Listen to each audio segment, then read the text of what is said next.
Assalamualaikum warahmatullahi wabarakatuh. Selamat pagi semuanya. Berjumpa lagi dalam mata kuliah farmakoterapi 2. Untuk pokok bahasan pagi ini kita akan membahas terkait dengan penyakit stroke. Oke, saya rasa banyak dari kalian yang mungkin sudah sering mendengar gitu ya atau familiar terkait dengan yang penyakit stroke ini. Nah, di sini nanti kita akan membahas itu terapinya dan juga nanti terkait dengan apa sih sebenarnya ya penyakit stroke itu.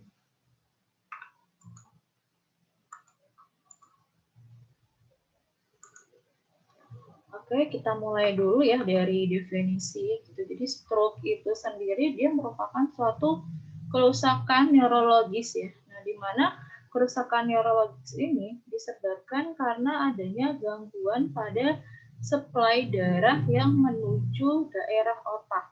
Jadi titik tekannya adalah bahwa kurangnya suplai darah gitu ya yang menuju ke otak atau yang ada di otak. Nah, stroke ini sendiri dibedakan menjadi dua yang utama, yaitu yang pertama adalah stroke iskemi, di mana stroke iskemi ini terjadi pada sekitar 87, ada yang bilang 88% juga kejadian stroke. Dan selanjutnya adalah stroke hemoragi atau stroke pendarahan, di mana stroke pendarahan ini terjadi pada sekitar berarti 12-13% pasien dengan stroke. Nah, ini kalau kita lihat bedanya ya, kalau yang iskemi berarti karena adanya penyumbatan gitu pada pembuluh darah yang di otaknya. Sedangkan kalau yang hemoragi karena adanya pendarahan gitu pada pembuluh darah di otak. Nah, stroke iskemi, jadi stroke iskemi atau stroke iskemik ini terjadi karena tersumbatnya pembuluh darah sehingga menyebabkan aliran darah ke otak ini dia terhenti sebagian atau seluruhnya. Penyebabnya bisa terjadi karena emboli, pembentukan trombus, dan aterosklerosis.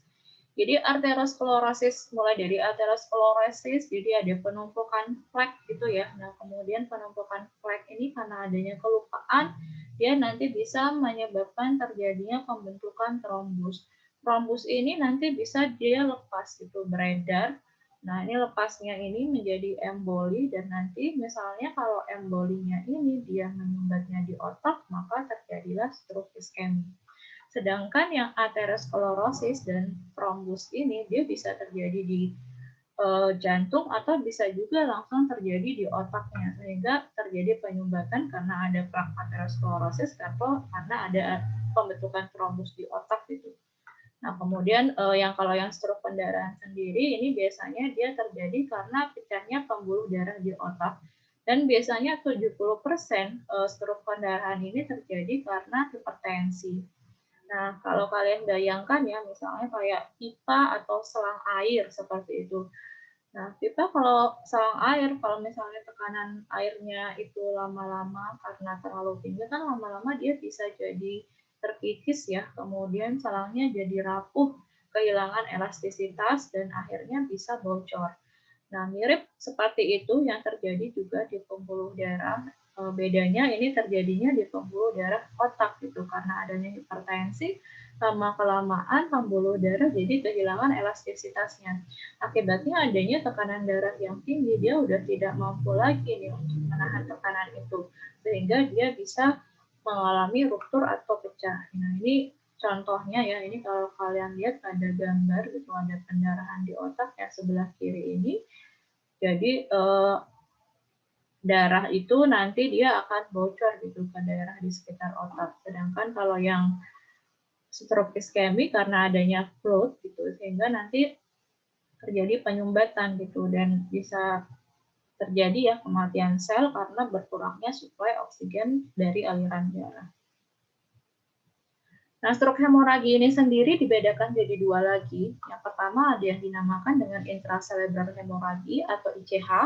Biasanya kalau ICH ini dia pendarahannya terjadi dalam jaringan otak. Jadi dari gambar kalian lihat ya bahwa di jaringan otak yang ini gitu. Ini dia bisa terjadi pendarahan dalam jaringan otak. Penyebab utamanya adalah hipertensi. Kemudian ada juga yang stroke hemoragi yang kedua yang dinamakan dengan subarachnoid hemoragi atau yang biasa disingkat dengan SAH. Kalau SAH ini dia biasanya terjadi pendarahannya di ruang antar subarachnoid. Jadi ruang sempit ya, ini ada ruang sempit itu ya antara permukaan otak dan juga lapisan jaringan yang menutupi otak. Penyebab utamanya dia bisa terjadi karena adanya aneurism dan juga malformasi vaskuler. Jadi aneurism ini gambarnya jadi kayak semacam adanya benjolan atau balon gitu ya pada pembuluh darah. Nah, di mana aneurism ini bisa terjadi juga karena tekanan darah tinggi, bisa terjadi juga misalnya kalau pasien dia mengalami benturan hebat. Nah, sehingga terbentuklah si aneurism di pembuluh darah. Penyebab lainnya karena adanya malformasi vaskuler, jadi kelainan pada pembuluh darah yang nanti bisa menyebabkan terjadinya pendarahan pada subarachnoid, sehingga terjadi nanti yang SAH tersebut. Faktor resiko stroke sendiri, jadi ada faktor resiko yang bisa dimodifikasi dan ada faktor resiko yang tidak bisa dimodifikasi. Kalau yang bisa dimodifikasi berarti ini kan biasanya terkait dengan gaya hidup, kemudian terkait dengan penyakit yang bisa dikontrol seperti itu. Contohnya adalah penyakit kardiovaskuler ya, misalnya semacam SKA atau ACS. Nah, apakah pasiennya ini juga punya atrial fibrillation gitu, gangguan pada irama jantungnya. Nah, ini juga ada hipertensi, diabetes mellitus. Kemudian ini juga pasien yang merokok, maka resiko terkena stroke-nya akan lebih besar gitu. Pasien dengan hiperlipidemia juga, dan juga ini ya yang atrial fibrillation, dan juga pasien dengan obesitas, maka dia lebih tinggi resiko mengalami stroke-nya. Sedangkan faktor resiko yang tidak bisa dimodifikasi seperti dengan peningkatan umur atau usia, biasanya semakin tua usia seseorang, maka resiko untuk mengalami stroke juga akan meningkat. Kemudian terkait dengan jenis kelamin pria biasanya faktor resikonya lebih tinggi daripada wanita, dan juga ada riwayat keluarga. Jadi kalau ada riwayat keluarga yang mengalami stroke, maka dia resiko untuk mengalami stroke-nya juga lebih besar daripada seseorang yang tidak memiliki riwayat keluarga dengan stroke. Dan terkait dengan ras juga ya, jadi yang ras kulit hitam ini faktor resiko mengalami stroke-nya lebih besar daripada ras Kaukasia. Nah, bagaimana sih proses terjadinya stroke? Kita bahas mulai dari yang stroke iskemi. Jadi seperti tadi, ketika terjadi proses aterosklerosis, nah di mana aterosklerosis ini bisa terjadi di jantung ataupun di otak gitu. Nanti proses aterosklerosis ini dia bisa menyebabkan terjadinya pembentukan trombus. Nah, trombus ini dia bisa lepas menjadi embulus. Nah, pada proses aterosklerosis, kemudian pembentukan trombus dan trombusnya ini lepas menjadi embulus, maka bisa terjadi prosesnya ini dia tidak di otak, tapi misalnya di jantung atau di pembuluh darah lain.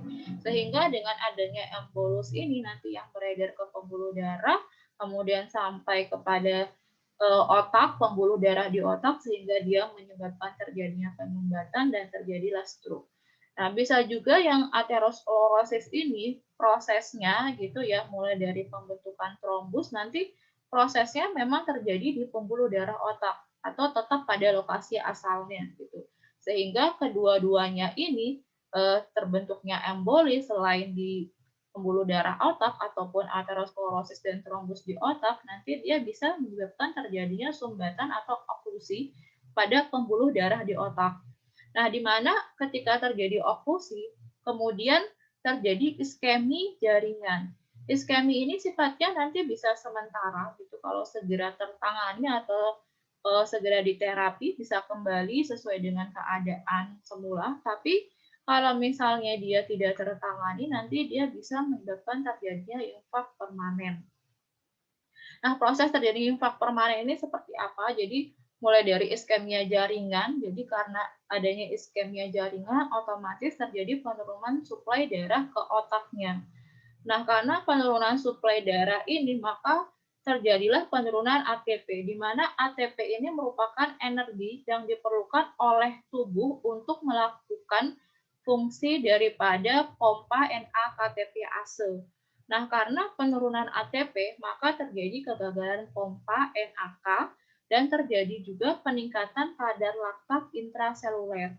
Akibatnya terjadi proses depolarisasi. Nah, karena ada depolarisasi, ini bisa meningkatkan pelepasan dari neurotransmitter glutamat.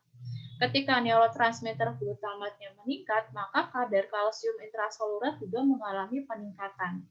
Akibat dari peningkatan kadar kalsium intraseluler, jumlah radikal bebas di otak, nitrit oksid, kemudian ada proses inflamasi juga, dan kerusakan DNA yang terjadi di otak, ini lama-kelamaan bisa menyebabkan terjadinya kematian sel.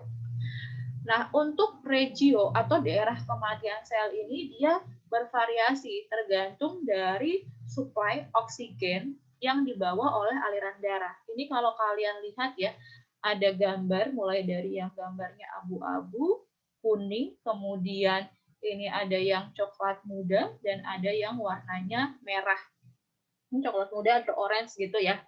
Nah, daerah infak atau kematian sel itu biasanya adalah yang di daerah merah. Kalau seperti ini biasanya dia sudah susah untuk terselamatkan. Tetapi ada daerah lain gitu ya sebelum regio terjadi infak ini ada yang dinamakan dengan daerah penumbra.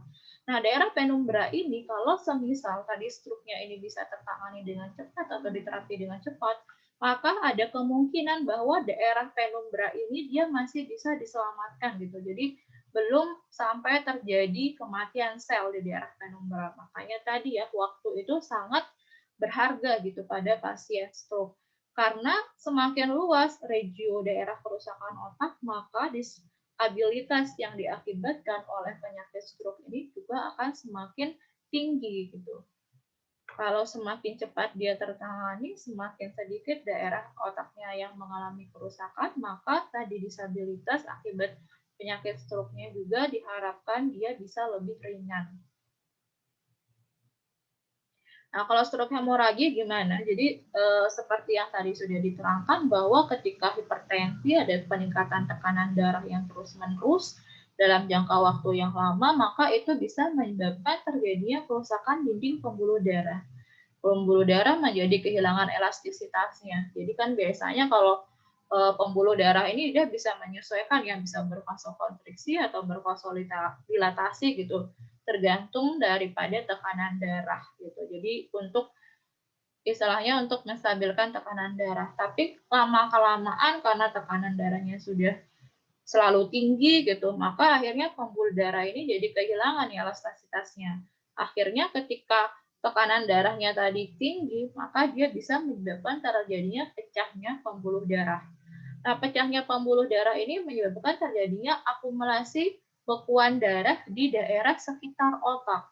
Di mana akumulasi bekuan darah ini lama-lama volumenya ini akan terus meningkat. Karena volumenya meningkat, maka dia bisa mendesak gitu ya ruang yang ada di otak tadi, kemudian dia menekan parenkim otak, dan pada akhirnya dia bisa menyebabkan terjadinya peningkatan tekanan intrakranial di otak. Nah, biasanya untuk mengkompensasi daripada perfusi otak ya, baik pada stroke yang iskemik ataupun stroke yang hemoragi, biasanya tubuh mengkompensasinya itu dengan cara memberikan perintah, yuk misalnya naikkan tekanan darah. Jadi kalau misalnya tekanan darah dinaikkan kan diharapkan ya aliran darah yang ke otak itu menjadi semakin meningkat. Diharapkan dengan aliran darah yang meningkat maka lebih banyak nih suplai oksigen yang dibawa. Tetapi akibat dari mekanisme kompensasi, biasanya pasien-pasien yang baru mengalami serangan pasca stroke atau stroke akut itu biasanya tekanan darahnya ini bisa sangat meningkat. Nah, oleh karena itu, nanti salah satu yang perlu diperhatikan ketika kita menterapi pasien dengan stroke adalah terkait dengan tekanan darahnya. Tapi tekanan darah pada pasien stroke ini, dia penanganannya ini kalau saya bilang agak tricky gitu. Karena kalau terlalu rendah tekanan darahnya, maka perfusi aliran darah ke otaknya ini dia akan menurun gitu. Kalau menurun nanti takutnya malah kayak terlalu banyak nih kekurangan oksigennya. Tapi kalau dia tekanan darahnya juga ini terlalu tinggi, maka ini juga bisa mengakibatkan gitu ya kerusakan-kerusakan lanjutan gitu pada pembuluh darah dan otak. Makanya di sini penanganan hipertensi ataupun tekanan darah pada pasien stroke ini memang harus benar-benar diperhatikan gitu. Jangan sampai otak ini kekurangan ini ya oksigen karena aliran darah berkurang, tapi jangan sampai juga bahwa tekanan darahnya itu terlalu tinggi. Nah, kemudian tanda dan gejala stroke. Jadi ini begitu misalnya ya kalau nanti kalian misalnya menemui orang gitu ya yang mengalami gejala ini, diharapkan gitu kalau bisa segera menghubungi ini ya rumah sakit gitu atau tenaga medis terdekat, karena tadi memang pada pasien stroke itu setiap menit itu sangat berharga gitu. Setiap menit itu menentukan seberapa banyak kerusakan otak yang dialami oleh pasien. Nah, ini biasanya tanda-tanda utamanya bisa dilihat dari wajah, kemudian dari lengan tangan, dan juga dari bagaimana seseorang tersebut berbicara.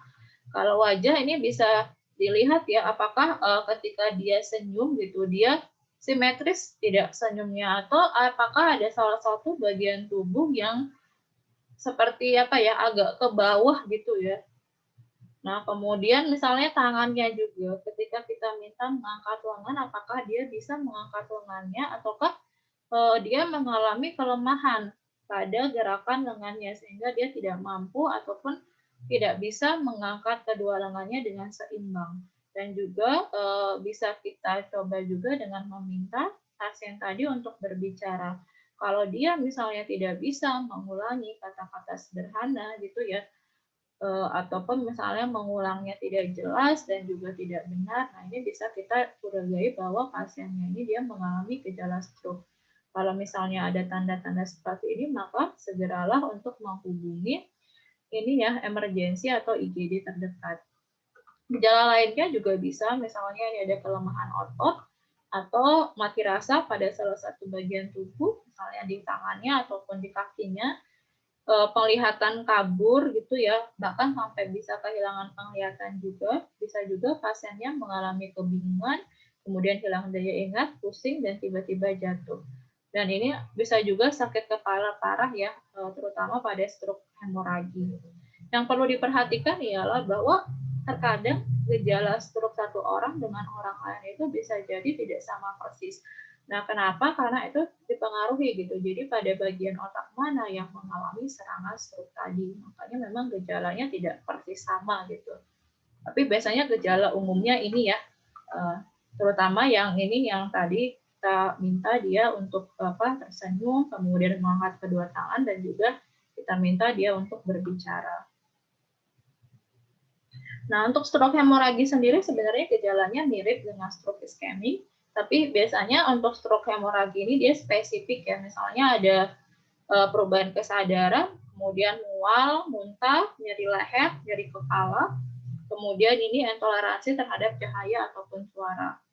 Nah, kalau semisal tanda dan gejala stroke itu hilang dalam waktu 24 jam dengan sempurna, itu yang biasa kita sebut dengan transient ischemic attack (TIA) atau mini stroke ya, atau serangan kecil atau serangan awal stroke. Biasanya TIA ini merupakan tanda bahwa pasien ini bisa jadi akan mengalami serangan stroke selanjutnya. Jadi kalau misalnya dia sudah ini ya mengalami TIA, maka sebisa mungkin pasiennya ini segera diterapi supaya jangan sampai pasiennya ini nanti dari TIA berubah menjadi serangan stroke. Nah, biasanya kalau yang TIA ini hiperfusi atau tadi penurunan gitu ya oksigen di otaknya tadi, dia biasanya sifatnya masih reversible. Nah, ini biasanya gejala TIA ini dia bisa terjadi tiba-tiba ya, dan hilang ini durasi gejalanya ini cukup singkat sekitar 30 sampai 60 menit. Tapi kekurangannya juga ya karena gejalanya cepat hilangnya gitu. Kadang seseorang ini tidak sadar gitu bahwa dia sebenarnya mengalami ini transient ischemic attack. Jadi memang harus pintar-pintar untuk melihat gejala gitu. Apakah pasien ini dia mengalami TIA atau tidak. Nah, kemudian untuk pemeriksaan lainnya, jadi bisa dilihat nanti ya dari pemeriksaan laboratorium. Ini dari glukosanya, kemudian platelet count, kemudian dari parameter koagulasi. Ini terutama misalnya kalau mau lihat gitu apakah pasien ini dia bisa diberikan terapi koagulan, antikoagulan atau tidak. Jadi nanti dilihat dari postprandial time-nya, kemudian APTT-nya. Kemudian bisa dilihat dari MRI, CT scan, dan USG Doppler gitu. Jadi dilihat apakah pasien ini nanti ya dia mengalami stroke hemoragika, stroke iskemika, atau pada bagian regio mana gitu ya yang mengalami serangan stroke tadi.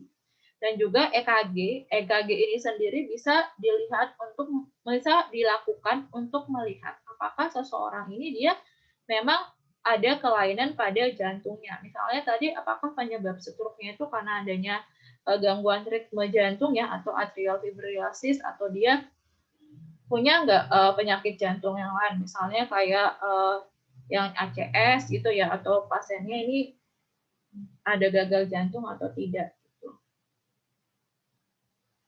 Nah, tujuan terapi dari pasien stroke sendiri jelas ya, yang pertama untuk mengurangi kerusakan neurologinya. Jadi ini untuk mencegah gitu atau mengurangi disabilitas jangka panjang yang dialami oleh pasien. Dan juga ini diharapkan nanti bisa mengurangi mortalitas karena stroke. Nah, kemudian untuk mencegah komplikasi karena imobilitas dan juga karena adanya disfungsi neurologi dan juga untuk mencegah kekambuhan stroke. Perlu kalian ketahui bahwa mortalitas pada pasien dengan stroke hemoragi itu lebih tinggi dibandingkan dengan pasien yang stroke iskemik gitu. Jadi pasien dengan stroke hemoragi, jadi biasanya dia perburukan gejalanya itu berlangsungnya lebih cepat dibandingkan dengan pasien yang mengalami stroke ini ya iskemik. Nah, kemudian ini algoritma terapinya sendiri. Jadi ketika pasiennya ini misalnya dia dilihat gitu ya, dia mengalami gejala stroke, maka ini sebisa mungkin tolong langsung dibawa ke IGD atau dihubungi tenaga medis. Nah, nanti tenaga medis akan mengasesmen gitu. Kalau semisal simptomnya ini dia konsisten dengan sistem stroke, maka dia akan diberikan terapi awal gitu ya untuk stroke-nya. Itu misalnya nanti bisa diberikan ini ya terapi supaya jalan napas dan juga kardiovaskuler hemodinamikanya ini tetap stabil. Nah, kalau misalnya ternyata gejalanya ini bukan setelah dilakukan asesmen ini ya, asesmen lanjutan kok bukan termasuk dari gejala stroke, maka nanti diberikan terapi sesuai dengan indikasi penyakitnya. Nah, ini tadi ya setelah diberikan terapi awal, kemudian nanti dilakukan pemeriksaan gitu, pemeriksaan riwayat pasien, pemeriksaan neurologi, kemudian CT atau MRI dan juga ini pemeriksaan fisik. Kemudian ada asesmen NIH stroke scale dan juga nanti dilakukan pemeriksaan laboratorium. Tujuannya apa? Dilakukan berbagai pemeriksaan. Jadi nanti biar bisa membedakan apakah pasien ini dia stroke hemoragi atau stroke iskemik. Kemudian dari NIH stroke scale ini nanti bisa dilihat keparahan daripada stroke-nya dan juga nanti bisa dipilihkan gitu ya terapi terkait dengan terapi neurointervensi ataupun endovaskuler yang diberikan pada pasien. Contohnya gimana? Jadi biasanya kalau misalnya NIHSS skornya itu dia lebih dari sama dengan 6, maka itu biasanya pasien bisa diberikan indikasi yang dinamakan dengan terapi trombektomi mekanik. Jadi trombektomi mekanik itu sendiri ialah suatu terapi gitu ya yang digunakan untuk menarik trombus dari daerah misalnya yang menyumbat, misalnya daerah regio otak, nanti diberikan suatu terapi ya supaya trombus yang menyumbat tadi itu bisa dihilangkan. Kalau tadi pemeriksaan laboratorium, jadi bisa dilihat gitu apakah pasien ini dia ada riwayat penyakit yang lain gitu yang menyebabkan terjadinya serangan stroke. Nah, ini contohnya yang NIHSS, nanti kalian mungkin bisa baca sendiri. Jadi pemeriksaannya ada banyak ya, mulai dari pemeriksaan kesadaran, orientasi, kemudian respon, pandangan, penglihatan gitu ya, pergerakan wajah, kemudian motor functionnya, kemudian sensori, bahasa, artikulasi, dan sebagainya. Nanti mungkin bisa dibaca sendiri, jadi ada penilaian skornya. Misalnya kalau pasiennya ini koma, unresponsive, nanti skornya dikasih 3.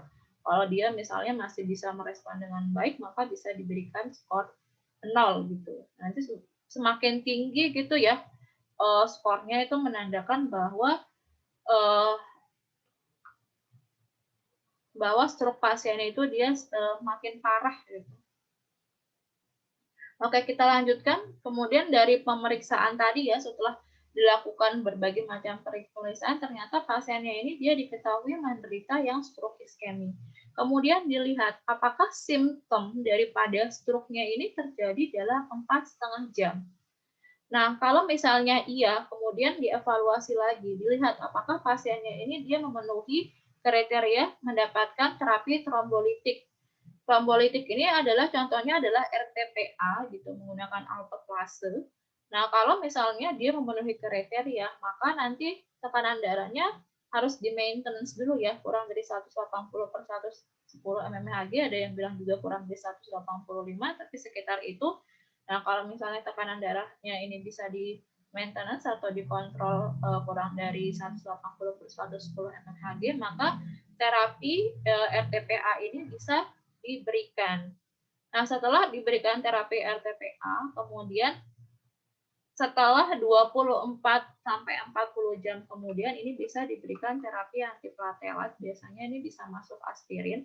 Setelah itu pasien juga diberikan terapi suportif ya sesuai dengan faktor resikonya tadi dan juga terapi untuk mencegah kekambuhan stroke. Dan pasien juga ini bisa diberikan terapi rehabilitasi karena tadi biasanya pasien stroke kan mengalami berbagai disabilitas. Jadi nanti rehabilitasinya tergantung daripada gejala yang dialami pasien.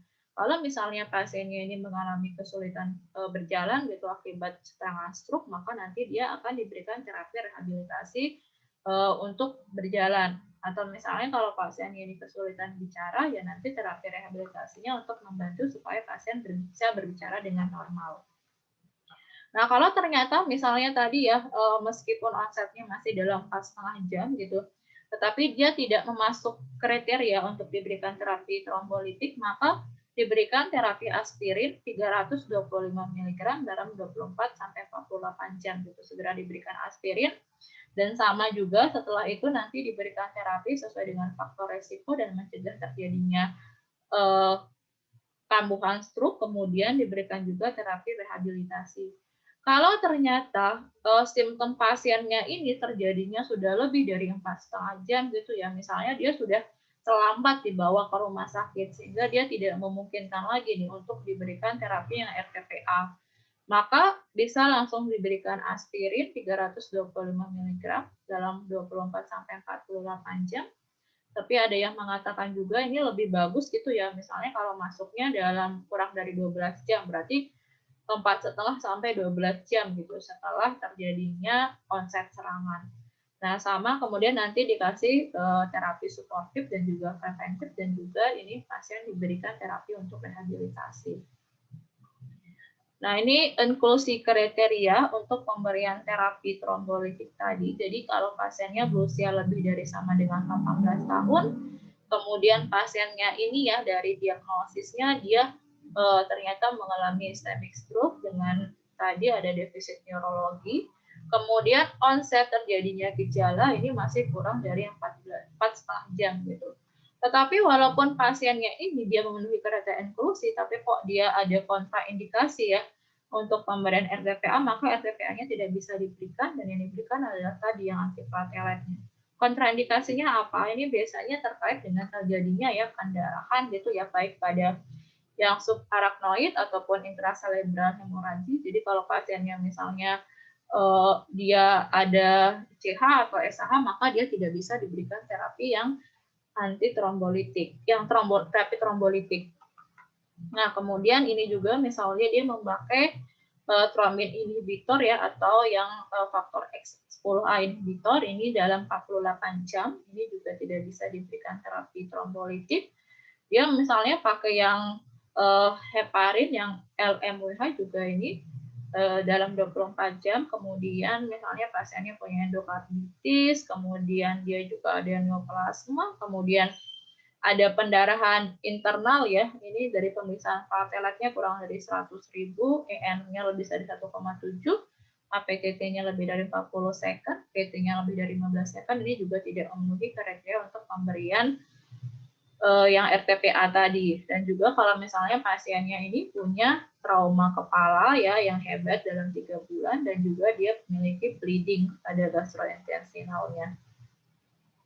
Nah, kalau yang warning atau use clinical judgment ini masih bisa dipertimbangkan, tapi dilihat itu apakah resiko dan benefitnya ini lebih besar mana. Kalau misalnya ternyata lebih besar benefit atau manfaat dari pemberian RTPA, maka bisa diberikan RTPA. Tapi kalau ternyata kerugiannya ya atau dampak negatifnya ini lebih besar, maka lebih baik itu terapi RTPA-nya ini dipending dulu.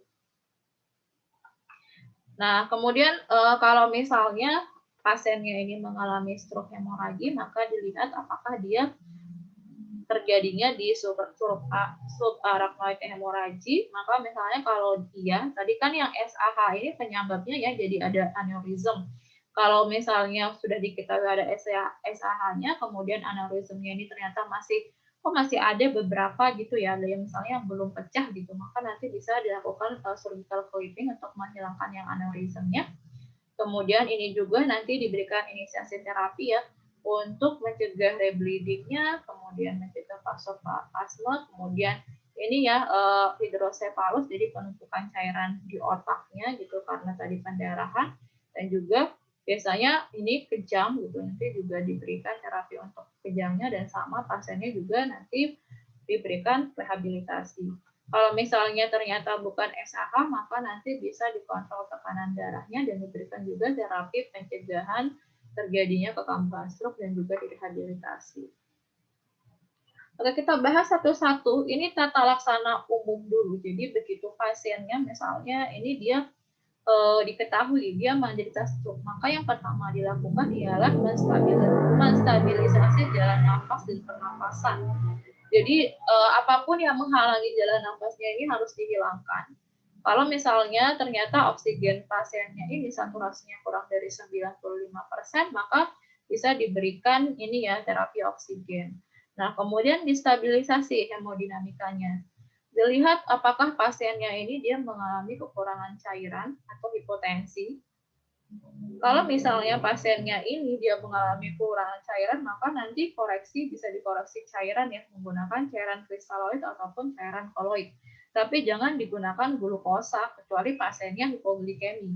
Kenapa? Karena tadi dikhawatirkan pasien ini dia memiliki faktor resiko hiperglikemi.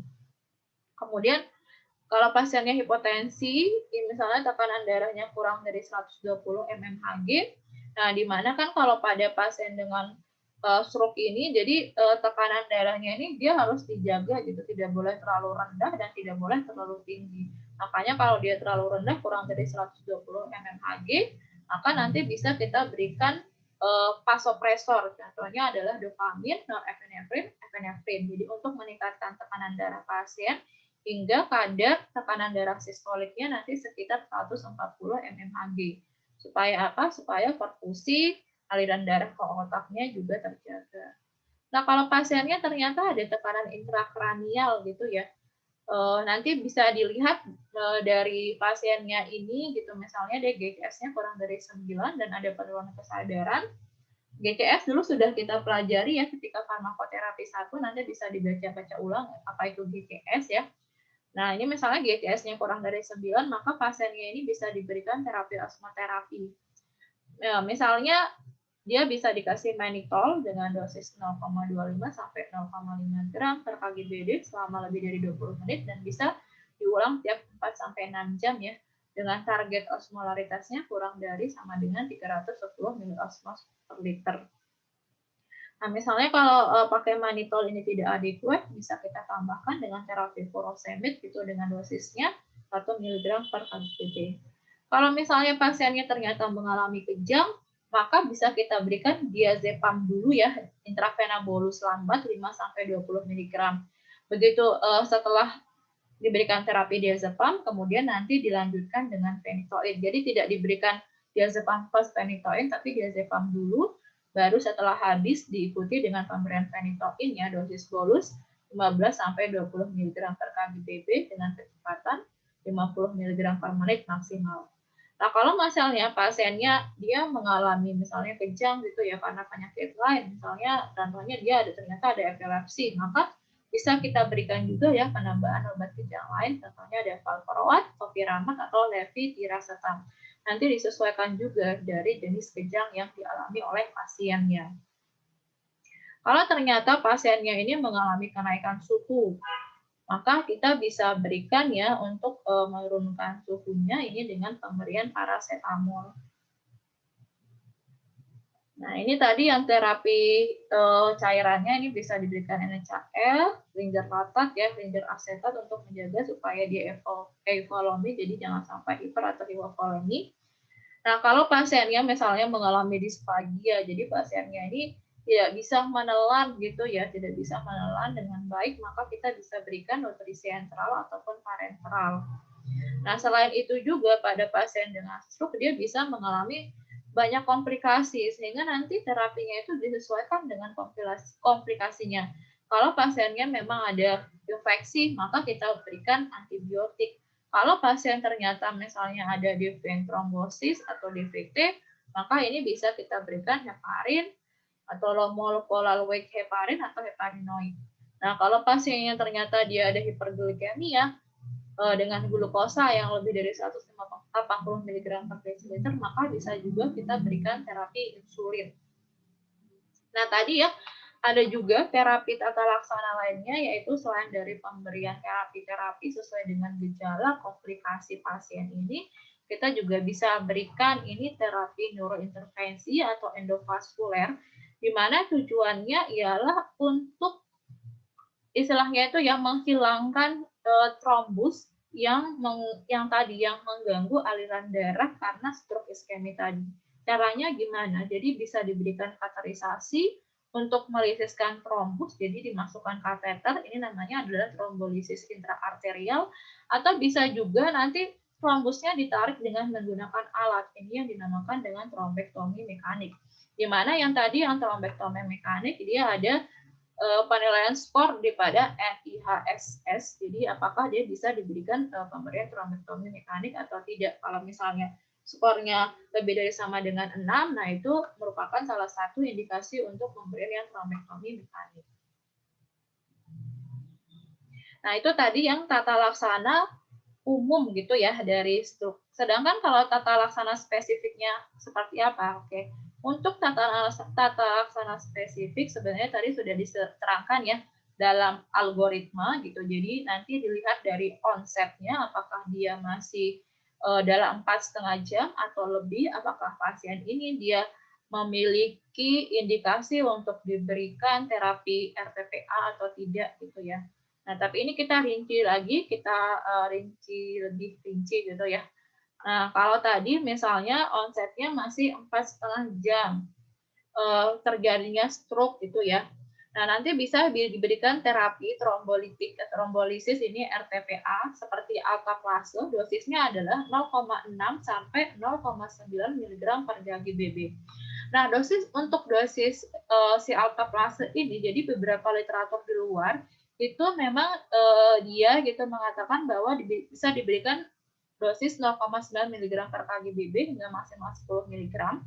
Tetapi kalau di Indonesia sendiri gitu kebanyakan memang menggunakannya adalah dosis yang 0,6 mg per kg/BB gitu ya.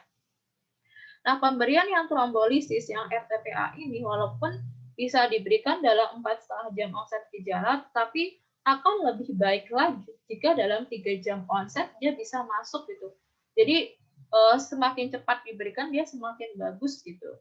Nah, kemudian setelah pemberian RTPA ini, nanti pasiennya juga diberikan antiplatelet, tapi harus ditunggu dulu setelah 24 sampai 48 jam pemberian RTPA. Jadi nanti bisa dikasih aspirin dengan dosis 325 mg. Kalau ternyata pasiennya ini dia tidak memenuhi kriteria pemberian trombolisis ataupun onset gejalanya lebih dari 4,5 jam, maka kita berikan terapinya adalah antiplatelet ya, aspirin dosis awal 325 mg. Nah, ini bagusnya lagi kalau bisa masuk dalam 12 jam onset. Ini untuk terapi akut daripada stroke iskemik.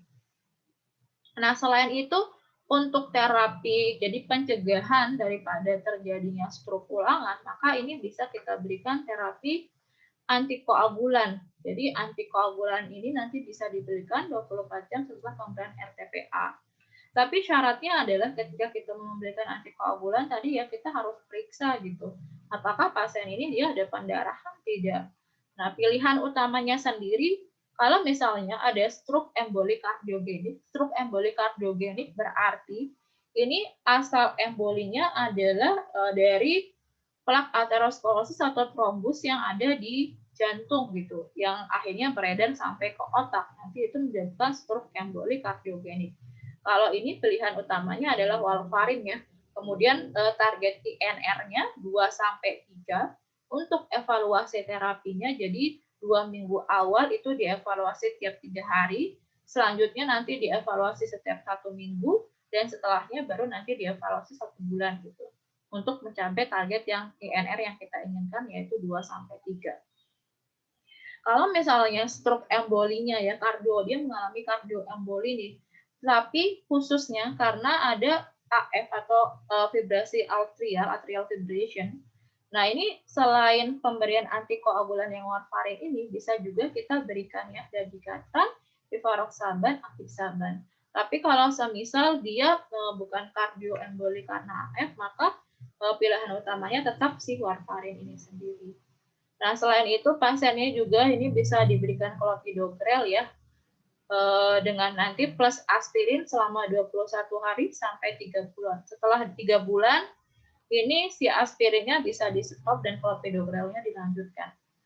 Oke, tapi yang perlu diperhatikan ialah ini tidak bisa digeneralisir gitu, bahwa aspirinnya harus stop, clopidogrelnya lanjut. Tapi kita harus lihat lagi, itu jadi case pasien secara keseluruhan. Kalau pasiennya ini ternyata dia punya penyakit lain ya, semisal dia punya sindrom koroner akut gitu ya, yang mengharuskan bahwa aspirinnya diminum seumur hidup, maka ya aspirinnya tetap harus diberikan gitu. Jadi makanya tadi dilihat case per case gitu, dan dilihat juga resiko benefit yang mana yang lebih memungkinkan gitu keparahan penyakit pasien, maka terapi itu yang harus kita prioritaskan. Jadi nanti harus dilihat case per case juga.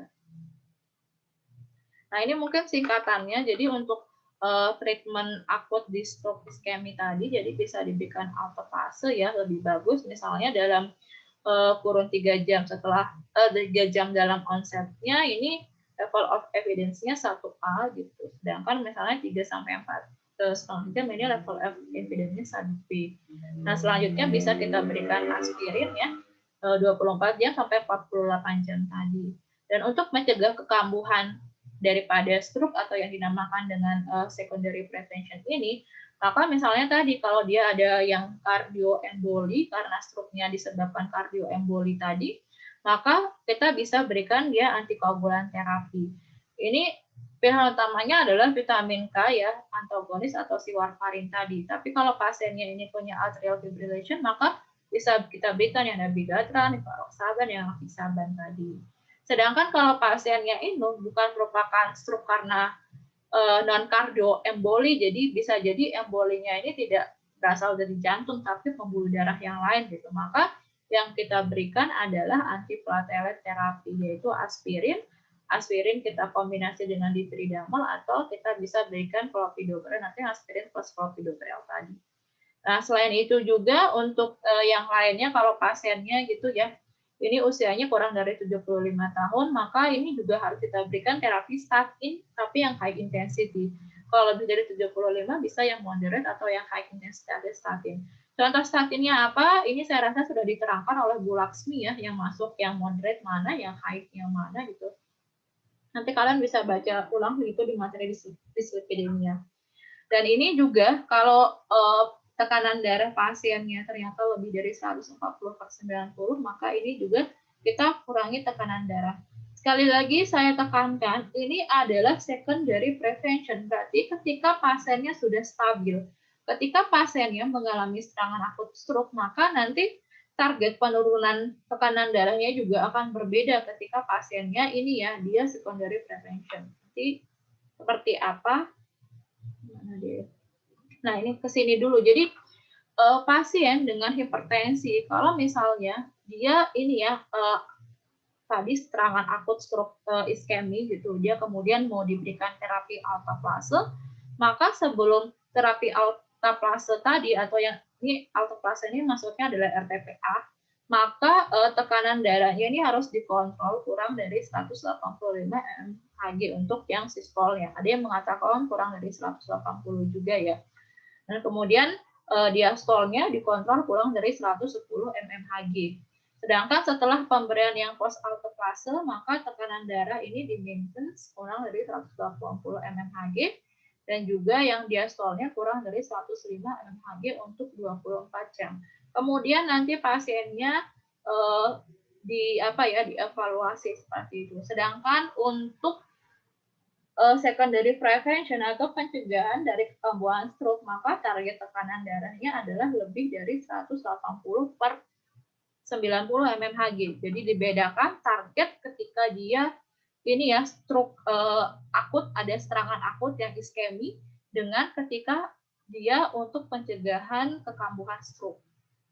Nah, kemudian kalau misalnya ini ya masih yang akut, serangan akut stroke tapi misalnya tidak diberikan alteplase, maka ini pemberian antihipertensi ini sebenarnya belum diketahui ya benefitnya, kecuali kalau misalnya tekanan darahnya lebih dari 220 per 120 mmHg. Tetapi kalau misalnya pasiennya ini dia punya kondisi komorbid kayak ini ya, dia punya misalnya akut coronary event kayak ACS, atau misalnya gagal jantung, ada intrakranial hemoragi atau eklamsi atau preeklamsi gitu ya, maka ini bisa diturunkan tekanan darahnya sebesar 15% gitu. Sedangkan kalau pasiennya ini dia punya intrakranial hemoragi, maka treatment yang kita berikan adalah untuk supaya si tekanan darah pasiennya itu dia 150 per 220 mmHg untuk yang SPP, ini nanti diturunkan gitu ya sampai 140 per 140 mmHg. Ini masih safe gitu ya. Jadi misalnya kalau dia ternyata gitu setelah dilakukan pemeriksaan, kemudian pasiennya ini dia ada intrakranial hemoragi dengan tekanan darah yang lebih dari 220 mmHg, maka ini targetnya bisa kurang dari 220, berarti bisa 150, bisa 140 juga, ini masih tergolong safe. Tapi jangan sampai dia kurang dari ini ya, karena dikhawatirkan tadi. Jadi reperkusi aliran darah yang ke otaknya itu dikhawatirkan terlalu sedikit atau berkurang. Nah, untuk terapi serangan akut stroke ini sendiri, maka yang bisa kita berikan biasanya adalah pemberian terapi intravena. Kenapa? Karena dia butuh untuk penurunan tekanan darah dalam waktu yang singkat. Kemudian dengan pemberian intravena ini juga diharapkan pengaturan tekanan darahnya ini lebih mudah dilakukan. Maka yang bisa diberikan adalah labetalol, nicardipine, atau bisa juga ini ya hydralazine, enalapril, nitrofurosid. Berbeda kalau misalnya nanti kalau misalnya untuk mencegah serangan gitu ya, mencegah serangan kekambuhan stroke, maka yang kita bisa berikan adalah terapinya ACI atau ARB.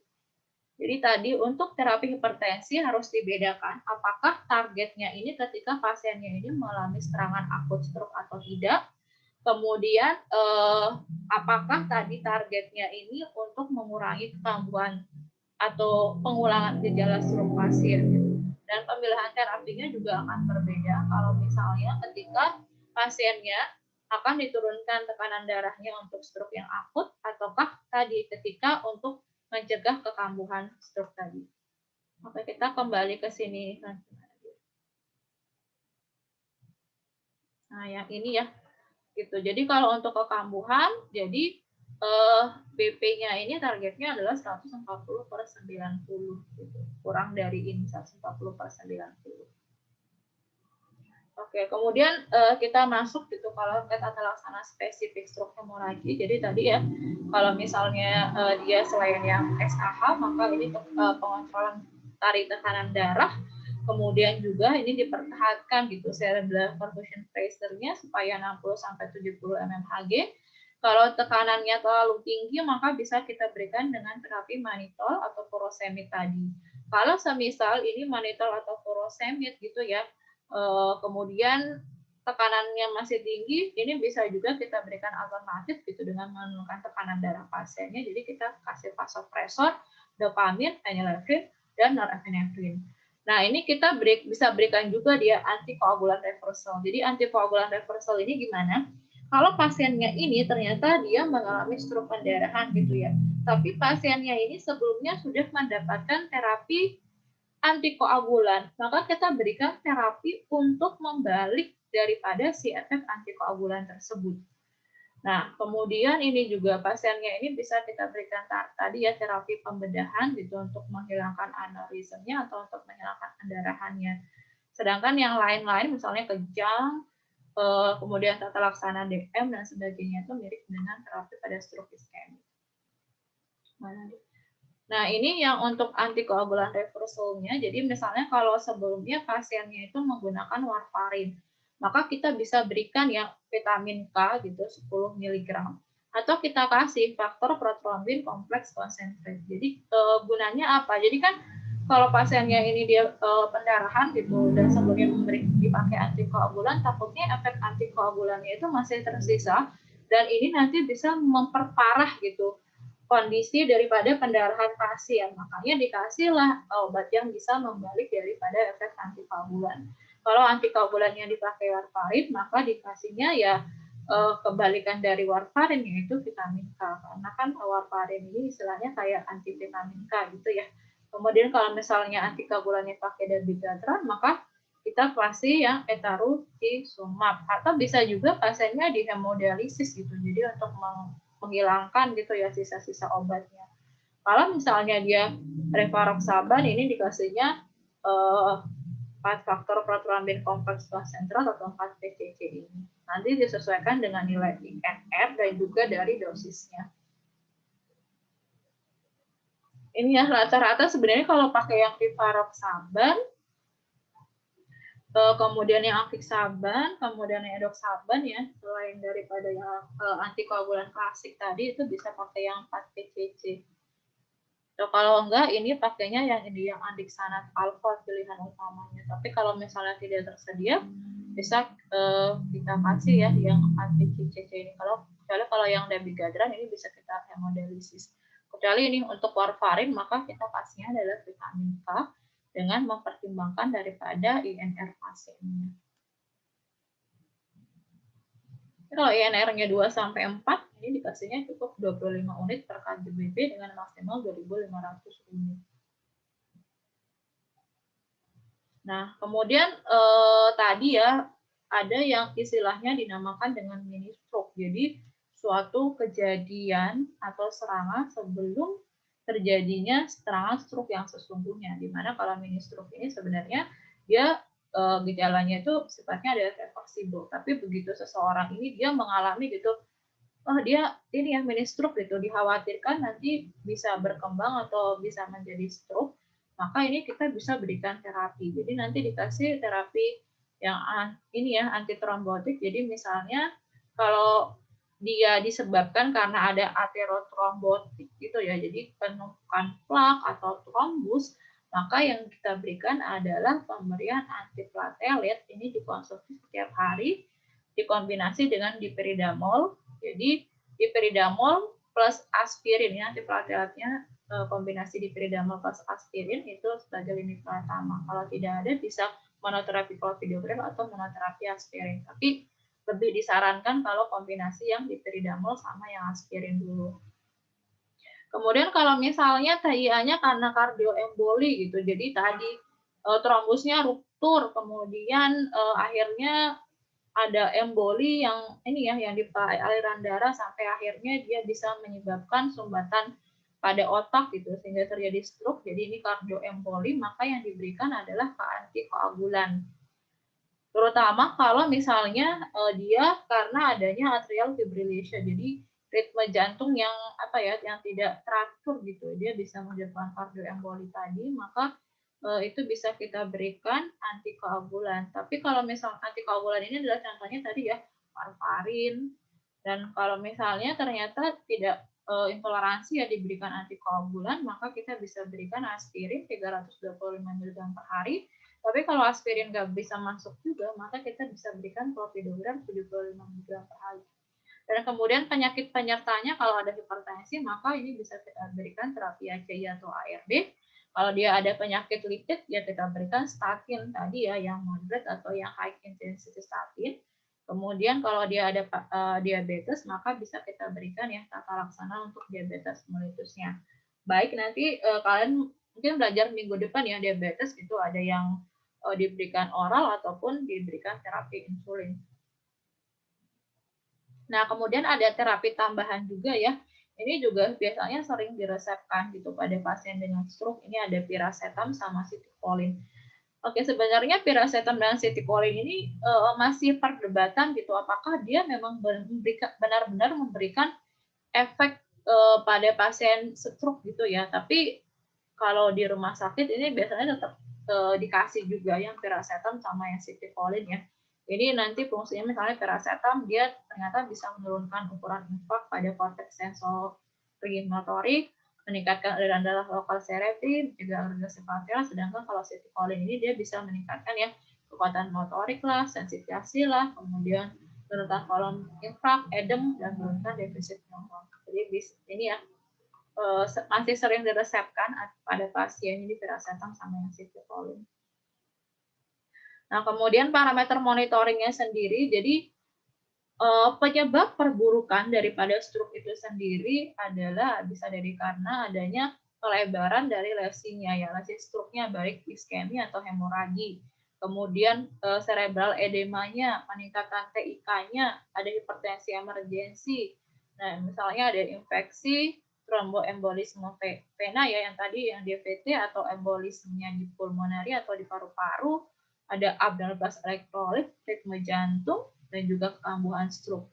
Nah, ini adalah penyebab perburukan. Makanya biasanya pada pasien dengan stroke ini utamanya bukan hanya stroke-nya aja yang dipantau gitu, tetapi juga tadi faktor-faktor resiko perburukan dan juga adakah penyakit penyerta gitu ya yang ada pada pasien nanti juga perlu ini diterapi untuk mencegah resiko kekambuhannya.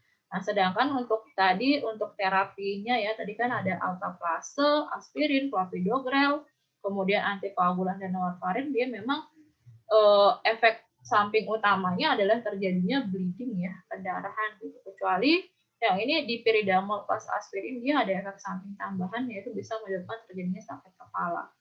Monitoring parameternya, jadi kalau warfarin yang utamanya sebenarnya adalah monitoringnya NR gitu ya. Yang lain bisa dimonitoring dari tanda pendarahannya, kemudian dari tekanan darahnya juga. Kalau yang alteplase ini biasanya setiap 15 menit ya, selama 1 jam, kemudian nanti setiap 30 menit selama 6 jam, dan setiap 1 jam selama 17 jam. Nah, ini monitoringnya, sedangkan kalau yang lain bisa dimonitoring per hari saja. Nah, ini ada contoh kasus seorang pasien perempuan umurnya 40 tahun, beratnya 40 kg, datang ke IGD dengan keluhan utama kelemahan anggota gerak kiri ya sejak 2 jam sebelum masuk rumah sakit. 2 jam sebelum masuk rumah sakit, ini pasiennya ini diketahui sedang menonton TV. Kemudian tiba-tiba pasiennya ini merasa kelemahan pada tangan dan kaki kiri. Dia juga mengeluh nih, bicaranya agak pelo gitu ya, nggak jelas, mulutnya mencong, tapi dia tidak ada keluhan nyeri kepala, mual, muntah, kejang, dan penurunan kesadaran.